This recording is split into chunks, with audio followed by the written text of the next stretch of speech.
मध्य रेल्वेने भंगार विक्रीतून विक्रमी उत्पन्न मिळवत मोठी कामगिरी केली आहे. 5 ऑगस्ट 2026 पर्यंत मध्य रेल्वेला भंगार विक्रीतून तब्बल 202 कोटी 55 लाख रुपयांचे उत्पन्न मिळाले आहे. मध्य रेल्वेनं 5 ऑगस्ट 2026 पर्यंत भंगार विक्रीतून 202.55 कोटी रुपयांचं उत्पन्न मिळवून विक्रमी कामगिरी केली आहे. मागील वर्षाच्या याच कालावधीच्या तुलनेमध्ये उत्पन्नामध्ये 76.94% वाढ झाली असून 200 कोटींचा टप्पा गाठण्याची ही मध्य रेल्वेची आत्तापर्यंतची सर्वात जलद कामगिरी ठरली आहे.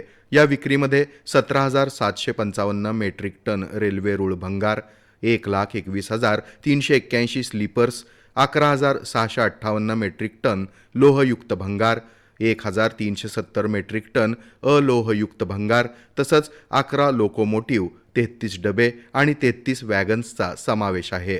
विभागनिहाय सोलापूर विभागानं 10.85 कोटी रुपयांची भंगार विक्री केली. सर्वाधिक विक्री मुंबई विभागानं 36.78 कोटी रुपयांची केली. भुसावळ 33.19 कोटी, पुणे 27.22 कोटी आणि नागपूर विभागानं 26.12 कोटी रुपयांचं योगदान दिलं. मध्य रेल्वेनं सर्व विभाग आणि डेपोमध्ये भंगार शोधणं, वर्गीकरण करणं आणि त्याची वेळेत विल्हेवाट लावण्यासाठी विशेष मोहीम हाती घेतली.